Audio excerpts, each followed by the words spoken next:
Okay, let's dive right into this. Welcome to today's Explainer, where we're going to master something incredibly practical. You know, if you're learning English, one of the absolute most important places to feel confident is right in the heart of the home, right? So today, our focus is entirely on essential everyday kitchen vocabulary pulled straight from Unit 11. We're going to give you the exact words you need to communicate with total confidence, whether you're, say, cooking a big meal, offering to help clean up, or just trying to find a glass of water. It's going to be great. So here's our roadmap for this explainer. We're going on a bit of a spatial tour today. First, major appliances and layout. Then, tools for cooking and cleaning. 3, utensils for eating and drinking. 4, everyday kitchen conversations. And finally, number 5, a simple tip for learning. All right, Section 1, major appliances and layout. Let's get started. Now, what's really interesting about this slide is that we get to start with the macro view. You know, the actual physical space and the heavy machinery that make a kitchen tick. Let's just ground our vocabulary in a room we all recognize, right? Guide your eyes around the space. Notice those large structural elements. The flat surface where you're prepping all your food, that's called the worktop. Where you wash your hands or rinse those veggies, that is the sink. And above and below that worktop, you've got cupboards for storing things out of sight behind closed doors, and maybe a shelf right on the wall for things you want to keep out in the open. And filling in that layout are our major appliances. So listen closely to these and try to literally picture each one in your own home. Ready? We have the fridge for keeping food cold, the freezer for keeping food frozen solid, the cooker where you boil or fry your meals, the microwave for heating things up super quickly, the dishwasher which washes your plates automatically, and, in a lot of homes you'll actually also find the washing machine right there in the kitchen for cleaning your clothes. Let's pause for a quick check, just to keep those mental gears turning.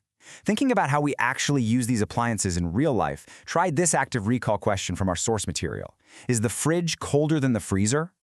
No, the freezer is colder than the fridge. The freezer is where we actually make ice, while the fridge is just for keeping things like milk and vegetables fresh. It's a really simple distinction, sure, but it's a fantastic way to lock in the difference between those two specific words.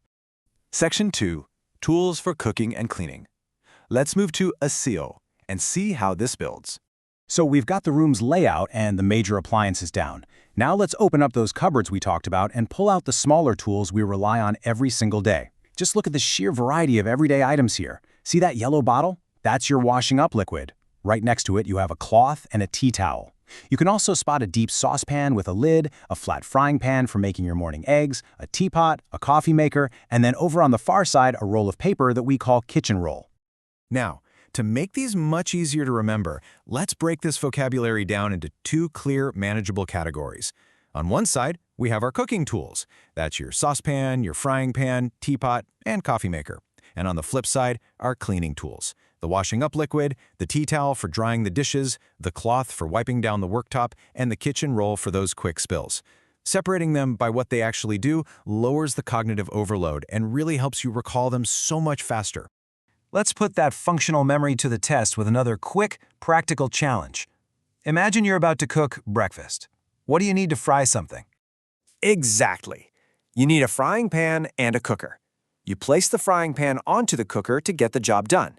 Seeing how these objects interact, combining the tool with the appliance, really helps cement the vocabulary into real-world action.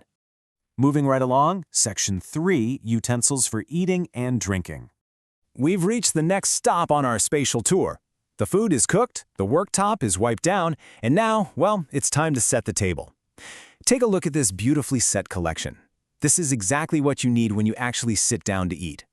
By grounding this vocabulary in vivid, totally relatable settings like this, it becomes 100 times easier to pull those English words into your mind the very next time you sit down for dinner.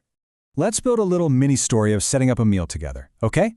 Step 1, you get a flat plate for your main meal or maybe a deep bowl if you're having soup. Step 2, you grab your eating tools, a fork, a knife, a spoon, or perhaps a pair of chopsticks. And step 3, you pour a drink into a cup and saucer for tea, a larger mug for your coffee, or a clear glass for water or juice. Section 4, everyday kitchen conversations. So knowing the names of all these static objects is fantastic, but honestly, it's really only half the battle. Let's transition into active human interaction. Imagine you're a guest in someone's home and you want a coffee. You might ask, where can I find a mug? And the host would direct you to the right location by saying, they are in the cupboard. That right there is the absolute perfect formula for locating literally any of the tools we've covered today. So the crucial point is being able to seamlessly combine actions with our object vocabulary.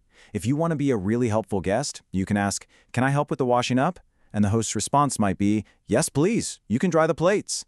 Notice how the words washing up and plates connect the action of cleaning directly to the items we learned earlier.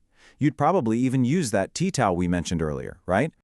And hey, when the meal is over and it's time to put things away, teamwork is key. You can hold up an item and simply ask, "Where does this frying pan go?" The response? "Put it in this cupboard, please." These short, highly functional sentences are the exact phrases you're going to need to navigate a shared kitchen space smoothly and politely.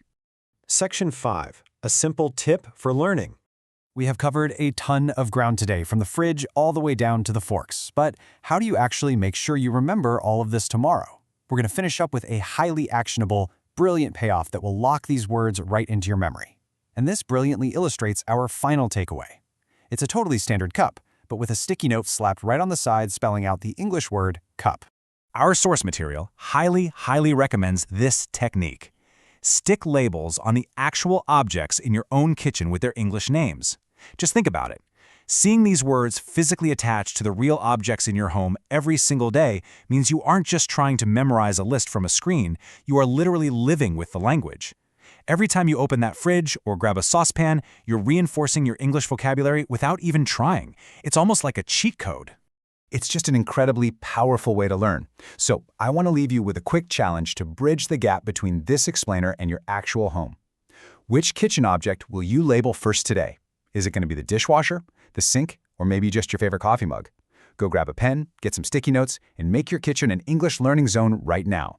Thanks so much for learning with me today, and I'll catch you in the next explainer.